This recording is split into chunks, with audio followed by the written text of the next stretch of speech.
நமஸ்காரம். காலசக்கரத்தாய் என்று பெருமானை ஆழ்வார் பாடுகிறார்.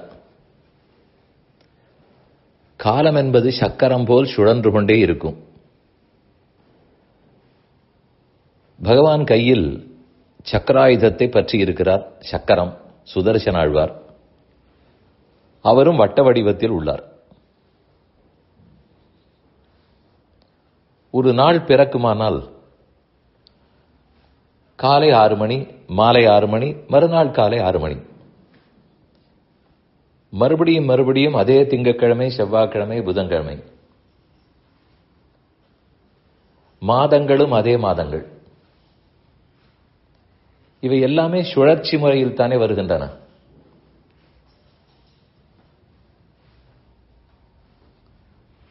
மணி நேரம்னு பார்த்தால்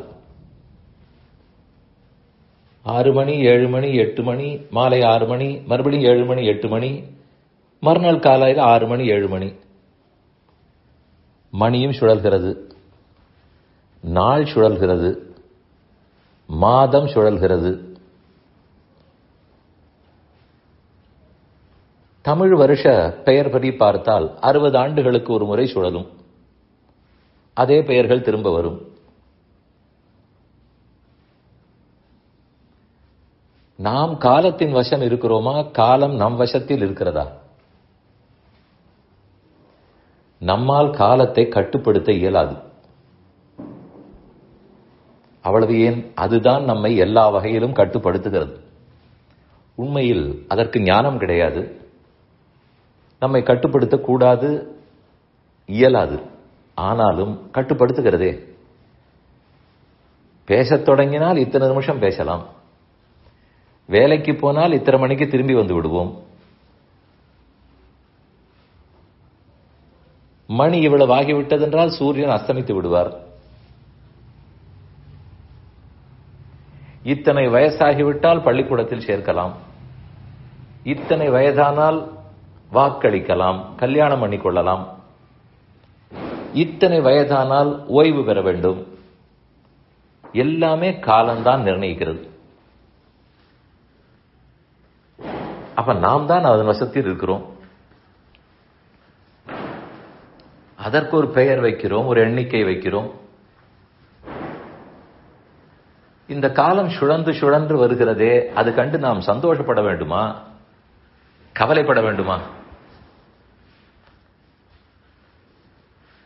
கடந்த காலத்தை நன்றாக வாழ்ந்து அதிலிருந்து படிப்பினைகளையும் ஒழுங்காக கற்றுக்கொண்டிருந்தால்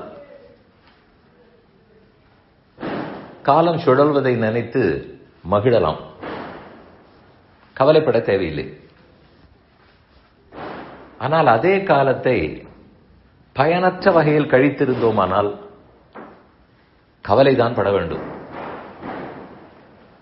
பாக்கி எல்லாம் சுழன்று வரும். மணி நேரம், நிமிஷமுள், வினாடி முள், மணி முள், நாட்காட்டியில் தேதிகள் எல்லாம் சுழன்று வரும். ஆனால் போன 6 மணியோ 7 மணியோ திரும்ப மட்டும் கொண்டு வரவே முடியாது.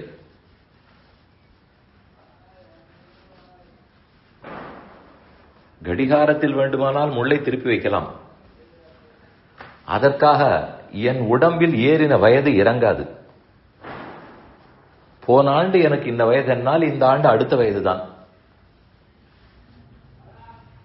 அங்குதான் காலம் தன் கடுமையை காட்டுகிறது.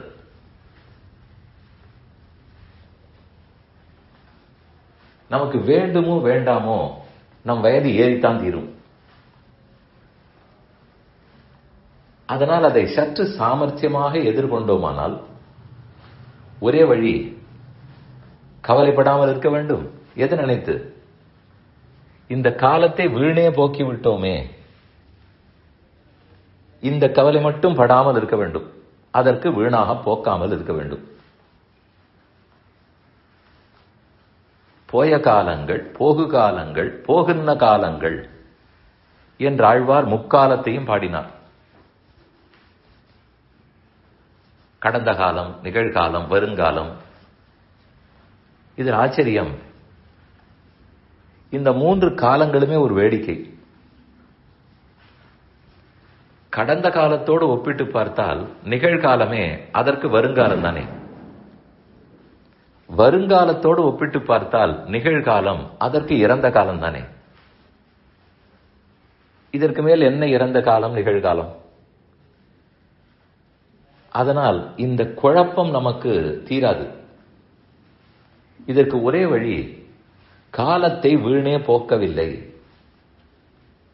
இந்த திருப்தி, இந்த சமாதானம் நம்ம இடத்தில் இருந்து விட்டாலே கவலைப்பட மாட்டோம், அஞ்ச மாட்டோம். அது ஒண்ணுதான் இந்த காலத்தை எதிர்கொள்வதற்கு நம்ம இடத்தில் இருக்கும் ஒரே கருவி. உலகம் முழுக்க காலத்துக்கு கட்டுப்பட்டு இருக்கிறது. ஒரு நிமிஷத்தை நம்மால் மாற்ற முடியாது. போன காலம் போன காலம். வயதேறினதை தடுக்க முடியாது. இதற்கு ஒரே வழி, வீணாக்கவில்லை, பயனுள்ள வகையில், எனக்கும் பயன் தந்து பிறருக்கும் பயனுள்ள வகையில் செலவழித்தேன்.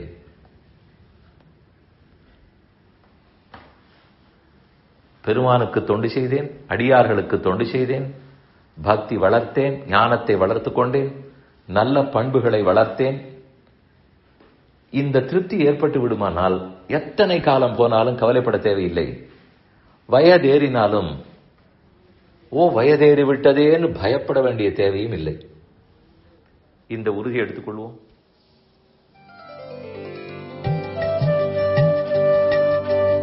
இந்த என் பணி ஆடியோவை உங்களுக்காக வழங்கியவர் வேலுக்குடி ஸ்ரீ கிருஷ்ணன் சுவாமி. இந்த ஆடியோவை தினமும் உங்கள் மொபைலில் பெற கிஞ்சித் என் பணி KINCHITENPANI என்ற ஆப்பை கூகுள் பிளே ஸ்டோரிலோ அல்லது ஆப்பிள் ஐஸ்டோரிலோ டவுன்லோட் செய்து கொள்ளவும். தினம்தோறும் இது போன்ற உபன்யாசங்களை கேட்டு மகிழவும்.